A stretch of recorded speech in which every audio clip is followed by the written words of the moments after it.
So I got my Steam Deck, and the only thing that's been on my mind since I got it is installing Windows. However, since receiving my deck, I've gotten pretty familiar with the system.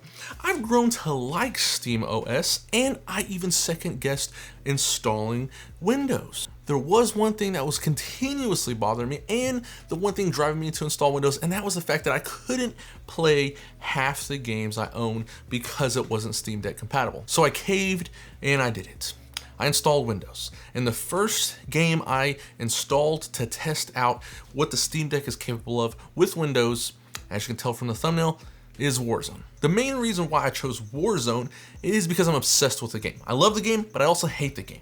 But not only that, is a good performance test for this because I've seen it push $2,000 systems to 17 gigabytes of RAM usage on medium settings. Even on the website itself, Activision recommends 12 gigabytes minimum for Warzone. So the question is, can this thing even boot Warzone, let alone play it for hours on end? And the verdict is, yes, it can. I was absolutely mind blown that Call of Duty was loaded up on medium settings and I was playing Fortune's Keep and Caldera. But before we get too far, let me explain how I did it. So if you want to do it, you can too. So the first thing I had to do was install Windows 10, which was honestly incredibly easy. All you need is a USB-C dock and an 8 gigabyte flash drive, which you have turned into a Windows 10 installation media. Now just plug in the flash drive using the dock, hold the increase volume button, the 3-dot button, I don't know what it's called, and press the power button. Doing this, you'll see the system booted into the BIOS. From there, go click on the boot manager in the upper right hand corner. After that, it will show boot devices. Click on the Windows 10 device. This will start the Windows 10 installation process. Because of the size of the screen, when you do this, Windows is going to put it in portrait mode. Don't worry about it, you can change that later on. You can use a trackpad with the triggers to select things or the touchscreen. If you've never done this before, it is incredibly simple. It only consists of agreeing to terms of service and deciding if you want Windows 10 Home or Pro. I will say I did delete all the disk partitions when I got to this part, so that way I only had one disk to choose from. Now that I installed Windows 10, you have to go to Steam's website, which I have it linked in the description. You're going to want to get all the driver updates because you won't even be able to get on the internet without the Wi-Fi driver. Also, before I updated the drivers, I went into the screen settings and changed it to landscape. After I did all that, I installed Steam, Battle.net, and Epic Games. It was at this point that I realized I cannot use the buttons on the Steam Deck, only the trackpads. If you boot up a game on Steam, however, it does activate the Steam Deck's controls, but anything outside of Steam, it doesn't work. So that's where the lovely people of the internet have found a workaround. It's called Gloss, Global Steam Controller, and it will also be in the description, and all you're gonna have to do is click on it and install it. To install this, it's also very easy. Download the program, accept the user agreement, make sure to create the desktop icon. And then it'll say finish, and this will bring up another installer, which you must install as well. After that, now we can look at the Gloss program. It has a lot of click next buttons, don't worry about that, just keep clicking next. And once that's done, this is what we're gonna do.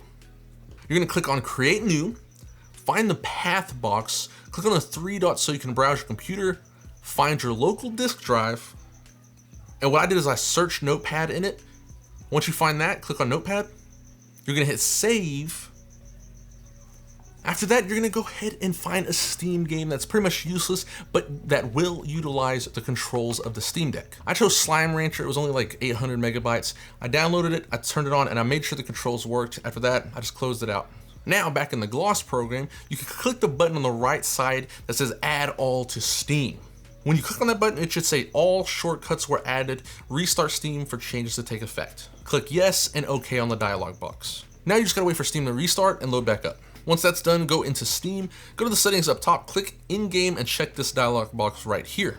Then go to your games and scroll until you find Notepad in games. I went ahead and added it to my favorites so it'll be easy to find when I load up Steam. Then you're gonna hit play on Notepad. You'll hear a USB sound like you plug something in and Notepad will pop up. You can go ahead and exit out all of that. Now your controller is ready outside of Steam. From here, we load up Warzone. So right off the bat, Warzone ran amazing.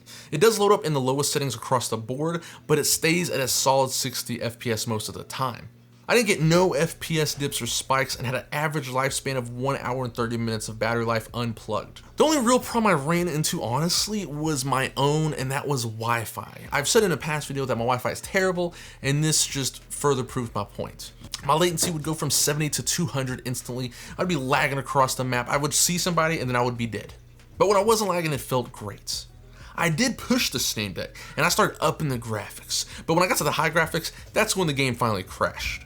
But it did load, and it would play until I ran into another player, and if I started shooting, the game would just instantly freeze. It ran on medium as well as it did on low though, and that alone impressed me. One thing I did notice is how good the game looked. I've played Warzone on tons of devices, and it definitely looks better than Xbox One and PS4, even on the lowest settings. It never had that Play-Doh unrendered look. One thing I do want to mention though is I feel like the Steam Deck controls, maybe it was just me, but it felt like there was no aim assist. So I plugged in a controller and I felt like the aim assist was there, but maybe it was just all placebo and inside of my head. I don't know. If you do this, please tell me what you think.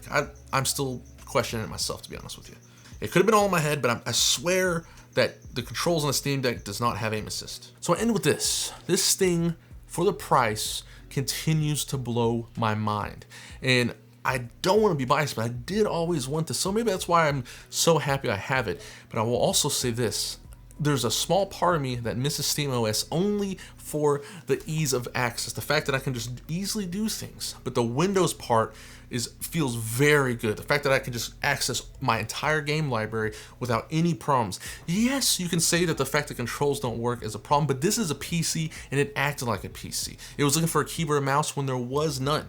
And I got controls to work, and that's all that mattered for me. I will say though, with Windows, there is some problems, and that is only with the keyboard stuff. Everything else works fine. All the games I've tried out worked fine, but the keyboard, sometimes when I click on stuff on the touchpad to enter things in, it doesn't recognize or it doesn't pull up a keyboard, and sometimes it does though. Sometimes when I click on it, it'll pull up the keyboard, I'll type it in, and I felt like the touchscreen worked better on Windows. I don't know what that was about, but the touchscreen felt more responsive. I don't know. Maybe it's all in my head. I don't know. But that's the only problem with this, is the fact that the keyboard sometimes doesn't work. But I think honestly, if they fix that, I'm gonna keep this Windows all day, baby. And maybe by the time you watch this video, it's already fixed and you don't even have to do it. The Steam Deck controller will just work on its own. I don't know. But anyways, I hope you enjoyed the video. I hope I was helpful in some way. I will see you next time.